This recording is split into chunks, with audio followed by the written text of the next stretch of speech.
Computer के बारे में आज बताएंगे। कंप्यूटर क्या है और कंप्यूटर कितने प्रकार के पाए जाते हैं। तो यहाँ पे आपको कंप्यूटर जो होते हैं मुख्य रूप से 3 प्रकार के कंप्यूटर आप पाते हैं। ठीक है, पहला आपका होता है डिजिटल कंप्यूटर, दूसरा आपका होता है एनालॉग कंप्यूटर और तीसरा आपका होता है हाइब्रिड कंप्यूटर। ध्यान दीजिएगा, डिजिटल अंकीय कंप्यूटर होता है, यह केवल 0 और 1 को समझता है। मतलब इसमें जो डाटा की प्रोसेसिंग होती है ये स्टेप बाय स्टेप होती है, कंटिन्यू ना होकर के स्टेप बाय स्टेप होती है। यह केवल 0 और 1 को समझता है। 0 का तात्पर्य क्या होता है, ऑफ, और 1 का तात्पर्य होता है ऑन। क्योंकि बेटा मशीन जो होता है वो किसी भी लैंग्वेज को नहीं जानता है, बस वो एक ही चीज जानता है कि ऑन और ऑफ। ऑन ऑफ मतलब कंप्यूटर ऑन होना चालू, ये कैसे, जैसे आपने 0 देखा होगा, 0 का तात्पर्य इसीलिए ऑफ होता है। आपने एक बहुत बार बटन देखा होगा, इस तरह का एक बटन होता है जिसे हम बेटा पावर बटन के नाम से जानते हैं। किस नाम से, पावर बटन के नाम से जानते हैं। यहाँ पे इसका तात्पर्य होता है ऑफ और इसका तात्पर्य होता है ऑन। अर्थात इसी बटन से मशीन ऑन भी होगा और इसी बटन से ऑफ भी होगा। हर जगह पे कहीं पर भी अगर पावर बटन बनता है तो इस तरह का पावर बटन आपने देखा होगा। ठीक है, और ये हमारे आपका डिजिटल कंप्यूटर को हम 4 भागों में बांटे हैं।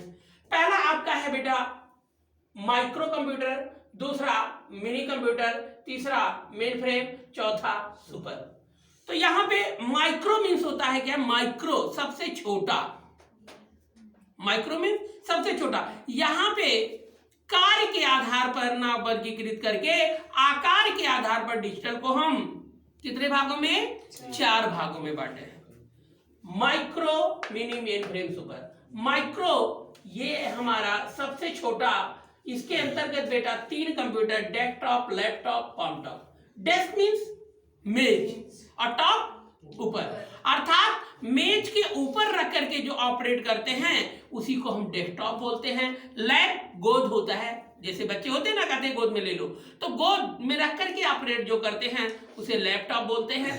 पाम, पाम मीन्स होता है हथेली, अर्थात हथेली पर रखकर जो ऑपरेट किया जाए उसी को हम पामटॉप बोलते हैं। तो यहाँ पे ये 3 भागों में बांटा गया है। और बात आती है मिनी कंप्यूटर। मिनी कंप्यूटर में एक से अनेक मतलब कई व्यक्ति इस पर कार्य कर सकते हैं। इसका प्रयोग हम नेटवर्किंग क्षेत्र में करते हैं। तीसरा आपका होता है मेन फ्रेम। ये मेन फ्रेम कंप्यूटर काफी बड़ा कंप्यूटर होता है, इसे बहुत ये आम इंसान जैसे हम आप इसे परचेज नहीं कर पाएंगे। ये ना चला करके ये अनुसंधान केंद्रों में इसका प्रयोग किया जाता है। किसमें, अनुसंधान केंद्रों में। और चौथा जो है super computer. Super computer digital में पाए जाने वाले सबसे ब्रॉड, सबसे बड़ा कंप्यूटर होता है। इसमें सैकड़ों सीपीयू, एक नहीं सैकड़ों सीपीयू एक समांतर क्रम में लगे होते हैं। मतलब ये इसकी जो प्रोसेसिंग होती है काफी हाई होती है। आप इसका प्रयोग अनुसंधान केंद्रों में जैसे, या फिर मान लीजिए परमाणु बम आदि के लिए हम इसी सुपर कंप्यूटर का ही प्रयोग करते हैं। कोई दिक्कत? दूसरी चीज आपको बता दें, हम आपको इसके बाद बताने वाले हैं जनरेशन ऑफ कंप्यूटर, कंप्यूटर की पीढ़ी के बारे में। ठीक है, तो कंप्यूटर की पीढ़ी जो होती है, मुख्य रूप से कंप्यूटर की पीढ़ी 5 प्रकार के पाए जाते हैं। 5 भागों में बांटा गया है कंप्यूटर को। तो यहाँ पे पीढ़ी, जैसे फॉर एग्जाम्पल यहाँ पे आपको दिखा दें कि कैसे कंप्यूटर को 5 जनरेशनों में बांटा गया है। देखिए यहां पे जनरेशन ऑफ कंप्यूटर, तो यहां पे पहला जनरेशन आपका है फर्स्ट जनरेशन। ये 1946 से 1956 ये जो होते हैं, इसमें फर्स्ट जनरेशन को रखा गया है। इस जनरेशन में डाटा की प्रोसेसिंग के लिए किसका प्रयोग किया गया था? बहुत अच्छा, वैक्यूम ट्यूब का प्रयोग किया गया था। आप कहेंगे सर जी ये क्या है? वैक्यूम ट्यूब का मतलब होता है, ध्यान दीजिएगा, आप 1 मिनट प्लीज अभी राइट करने के लिए देंगे ही टाइम। तो आप यहाँ पे क्या होता है, वैक्यूम ट्यूब क्या होता है, एक वाल्व होता है, ठीक है, जो कि अधिक मात्रा में प्रयोग किया जाता था। इस जनरेशन के कंप्यूटर भी काफी बड़े होते थे, ठीक है।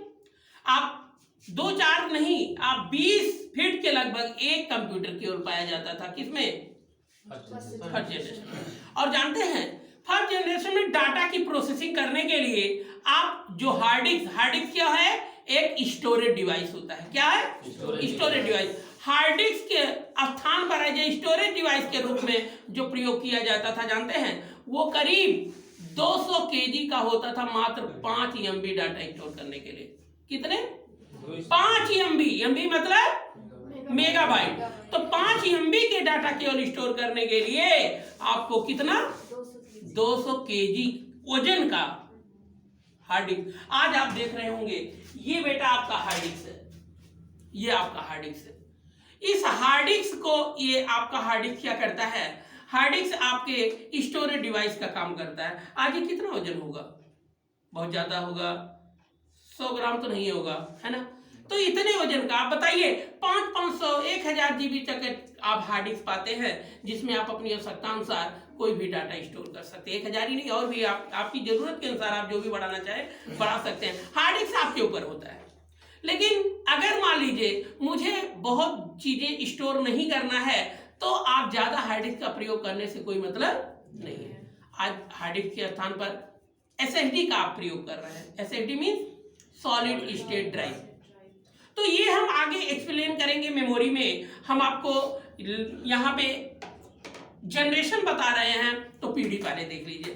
फर्स्ट जनरेशन क्या था, इसमें बहुत से वैक्यूम ट्यूब का प्रयोग किया जाता था और बहुत बड़े आकार के होते थे।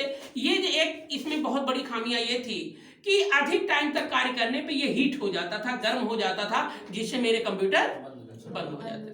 कोई दिक्कत। अब क्या हुआ, उसमें कुछ बदलाव किया गया, सेकंड जनरेशन आया। सेकंड जनरेशन में आपको यहां पे सेकंड जनरेशन ऑफ कंप्यूटर में, सेकंड जनरेशन की ओर लिख दीजिए। यहां पे 1956 से 1964 के बीच में, इसमें बेटा हम किसका प्रयोग किए, ट्रांजिस्टर का। बहुत अच्छा, ट्रांजिस्टर का। मेन आपका क्या प्रयोग होना चाहिए, मेन आपको यह देखना चाहिए कि डाटा की प्रोसेसिंग के लिए हम प्रयोग क्या किए। समझ में आया, ट्रांजिस्टर की, वैक्यूम ट्यूब की, क्या ये मेन होता है। बात आती है सन की। सन बेटा अलग अलग राइटर अलग अलग सन अपना डालते रहते हैं। सन को आप दिमाग में मत रखकर, आप यहां पे केवल आपको दिमाग में क्या रखना है कि क्या कब क्या प्रयोग किया गया था किस सन में। दूसरी चीज आती है थर्ड जनरेशन बेटा आपका जो होता है, थर्ड जनरेशन 1964 से 1971, इसमें हम आईसी का प्रयोग किए। आईसी राइट, बहुत अच्छा।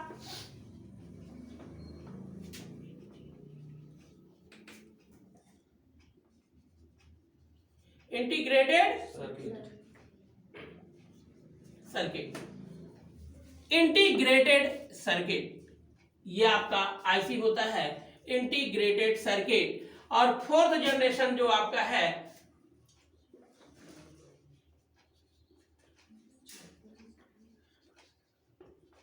उन्नीस 1971 से 1990, ये क्या है, फोर्थ जनरेशन।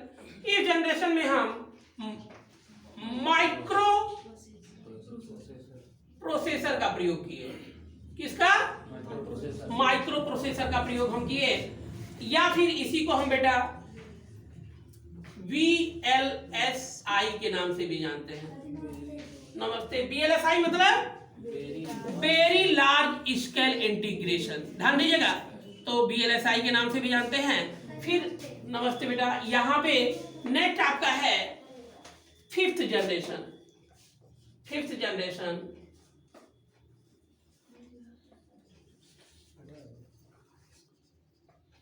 फिफ्थ जनरेशन में UVLSI,